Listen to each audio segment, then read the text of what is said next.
Como es habitual, como es habitual según la agenda del periodismo opositor, los temas de verdadera importancia fueron presentados en estos días con forma de sacudida pasajera.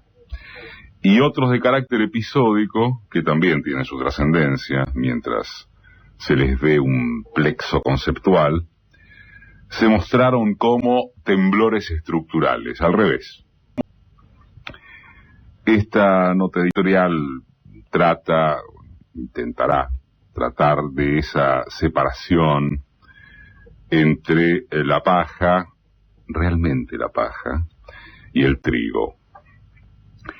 Los medios gráficos, y muy sobre todo los audiovisuales, tuvieron su regocijo con dos materias recurrentes: inseguridad y libertad de prensa, para ponerlo en los términos que les gustan. La primera fue insuflada gracias a los hechos pavorosos de que fueron víctimas un conductor radiofónico, junto con su familia, y el joven de Lanús.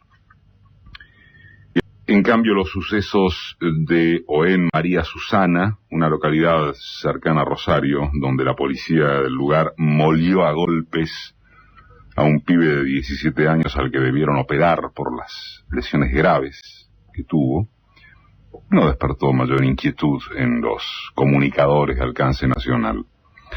Ni siquiera importó que la indignación de los vecinos intentara llevarse puesta a la comisaría.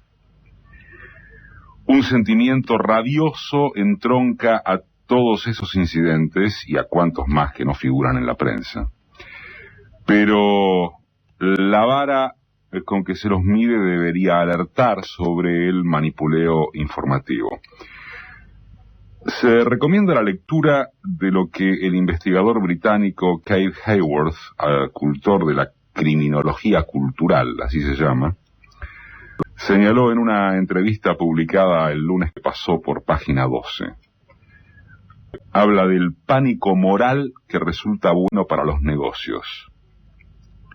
Eso dice Hayworth, entre otros conceptos centrales que recuadran, por ejemplo, los cientos de reality shows policiales muy populares en televisión, que encarnan siempre una misma posición ideológica. Nunca hablan sobre políticas o sobre la situación del delito, sino que se refieren a un particular delito callejero. Se filma la captura de un individuo, luego estos videos se utilizan como técnicas de promoción. ¿Para qué? Para conseguir más fondos para la policía. La gente mira programas como SWAT, dice, un show que muestra a una policía altamente militarizada, y entonces siente el temor que provoca el pánico moral. Luego demanda este tipo de fuerzas policiales militarizadas en su ciudad. Parece mentira que deba insistirse en la necesidad de apuntar obviedades así. Sin embargo, uno vio en estos días reaparecer al falso ingeniero Bloomberg y rememoró el inútil endurecimiento de leyes generado por la tragedia de su hijo. Y ya piensa en Babi Echecopar reaparecido a como fuere en el rol de gran justiciero argentino. Y uno se quiere matar de tanto advertir casi al divino botón que las reacciones primitivas jamás deben ser el núcleo de una política de Estado. El casi no es menor porque, al fin y al cabo, también se demuestra que a la hora de los bifes hay una mayoría electoral que no come vidrio. Eso que se designa como un pueblo capaz de preguntarse, respecto de la inseguridad o de lo que fuese, si acaso quienes despliegan una crítica bestial harían algo mejor. ¿Harían algo mejor? Está claro que la respuesta es no, siempre y cuando no haya descanso en saber ratificarlo y comunicarlo. Y hablando de comunicación, un par de cuestiones reforzaron en estos días también la ocurrencia de que el gobierno persigue al periodismo adverso. Es de obviar, esperemos, que una de las grandes batallas políticas se expresa hoy entre el oficialismo y un grupo de corporaciones con formato periodístico. Clarín, La Nación, algunos sucedáneos, representan lo que la oposición insiste en no llenar. Ahora bien, esa contienda no debe dar espacio a la afectación del sentido común.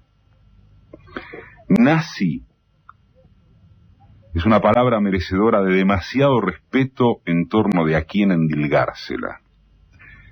Ni Osvaldo Pepe de Clarín, ni Carlos Pañi de La Nación, por muy dura que pueda o deba ser la crítica hacia los artículos que escribieron, merecen ser alcanzados por ese término. Cristina volvió a excederse en ese párrafo de un discurso que por lo restante se gana el aplauso, aunque opacó el sentido de un acto ligado justamente a anuncios sobre democracia comunicacional a través del Plan Nacional Igualdad Cultural. En vez de eso, se acabó por hablar de la interpelación presidencial a 2 periodistas. Pero hay un abismo entre eso, entre problematizar la alusión de Cristina y que los colegas y los medios en que se desempeñan busquen amparo en la impolutez de la profesión. No jodan con el virtuosismo democrático para defender estrategias corporativas. No jodan. Asimilen que el periodismo pueda ser cuestionado desde las más altas esferas institucionales, presidenta incluida, sin que eso signifique persecución. Háganse cargo de que trabajan en medios beligerantes contra el oficialismo y de que éste tiene el derecho a defenderse y contraatacar. Ese es el marco. Lo demás son episodios. Con más temperatura o con menos, con dichos certeros o infortunados, pero nunca con riesgo para lo que se conoce como libertad de prensa. Las barbaridades que se publican contra este gobierno carecen de antecedentes, incluyendo disparates como la denuncia de censura en el programa televisivo de Marcelo Longobardi, que fue uno de los latiguillos top de la semana, hasta con títulos de portada. ¿Son reales los infradotados capaces de creer que un ministro llama a un programa de cable a segundos de pasadas las 11 de la noche para ordenarle al equipo de producción, en nombre de Dios o de quien ustedes quieran, debido, llamo al equipo de producción para ordenar el levantamiento del envío por declaraciones de Alberto Fernández? No, esto ya es demasiado. Es demasiado. Pero no lo más grave, aunque resulte increíble. Lo supera la cantidad de colegas y medios que se hicieron eco de este desatino.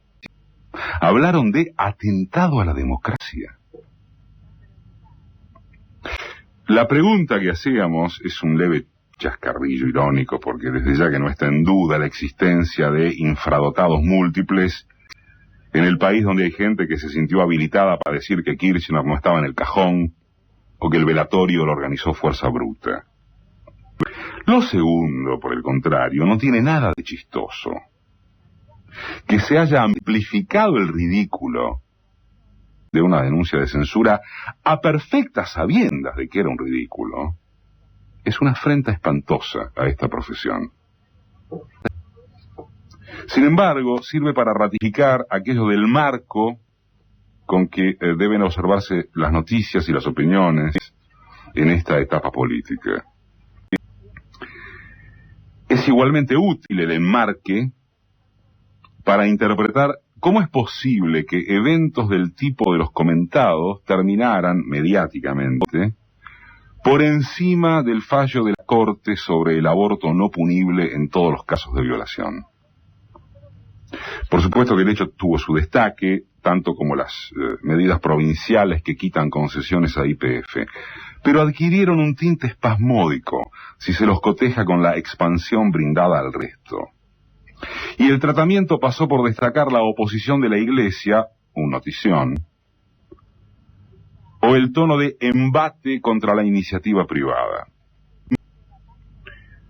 Hubo asimismo que el notable apoyo oficial, sorpresivo apoyo oficial chileno a los derechos argentinos sobre Malvinas, en boca del propio Sebastián Piñera, sufrió un vacío periodístico insólito. Lo reemplazó una amplia cobertura de una presunta afirmación de la presidenta brasileña acerca de que el argentino, debido a la inflación, no es un esquema económico a imitar. El más elemental de los criterios profesionales obligaba a chequear una información con todos los visos de falsa, pero acá la mandaron a tapa.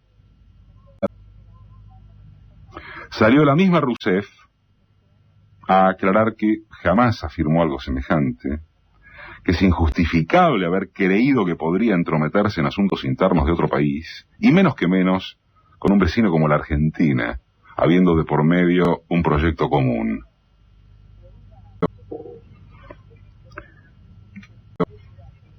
Lo patético de esta situación, nos parece, situación regida por el choque de intereses entre el sector más concentrado de la prensa opositora y el gobierno, es que se pierde grandemente la posibilidad de algunos debates de fondo.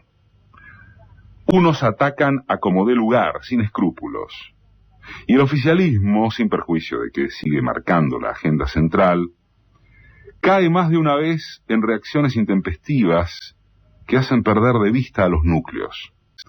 Eso, más que la comunicación, está excedidamente concentrada en la figura presidencial.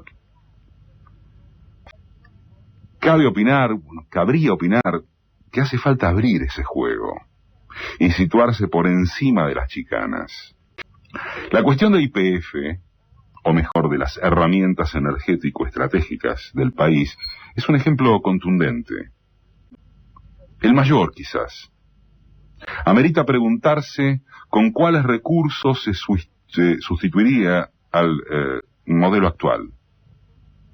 ¿Una petrolera del Estado es factible en términos de inversión? ¿Se está dispuesto a esa reforma de segunda generación? Si la respuesta es afirmativa, y ojalá lo sea, supone un nivel de nueva construcción de relato y convocatoria popular. Se nos ocurre que eso sería marcar agenda de una manera superadora, en lugar de conformarse con que lo que hay enfrente es horrible.